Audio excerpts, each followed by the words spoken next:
কথা বলো বস, এর মনে মাথা আঘাত পেয়েছে। তুই ঠিক আছে তাই চল। মা, তোমার নাম কি? তোমার বাড়ি কোথায়? আমি জানি না, আমার কিছু মনে পড়ছে না। মনে করার চেষ্টা করো। থাক মা, ওকে আর জিজ্ঞেস করতে হবে না, আমি চারিদিকে খোঁজ নিয়ে দেখছি। আমি মাকে হারিয়ে দিয়েছি মা, হেরু।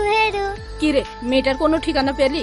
না, সব জায়গায় খোঁজ নিয়ে দেখলাম, মেয়েটার কোনো ঠিকানা পাওয়া যাচ্ছে না। 3 মাস হয়ে গেল, কোনো খোঁজ পাওয়া গেল না। মেয়েটা যে এইভাবে আছে, পাড়ার লোকেও নানান কথা বলছে। কি আর করবা বলো মা, মেয়েটাকে বাড়ি থেকে তাড়িয়ে দিতে তো পারছি না। তাড়িয়ে দিবি কেন? ওই দেখ, মামারা মেয়েটা, ওকে পেয়ে কত খুশি। তাই বলছিলাম তুই মেয়েটাকে বিয়ে কর। এটা তুমি কি বলছো মা? মেয়েটার কোথায় বাড়ি, কি পরিচয়, কিছুই তো জানা নাই, তাহলে ওকে কি করে বিয়ে করি বলো? ওর একটাই পরিচয়, ও খুব ভালো মেয়ে। আমাদের পরিবারের সঙ্গে ও পুরোপুরি মিশে গেছে। অন্তত ওই বাচ্চা মেয়েটার মুখের দিকে তাকিয়ে রাজি হ, আর আপত্তি করিসনি।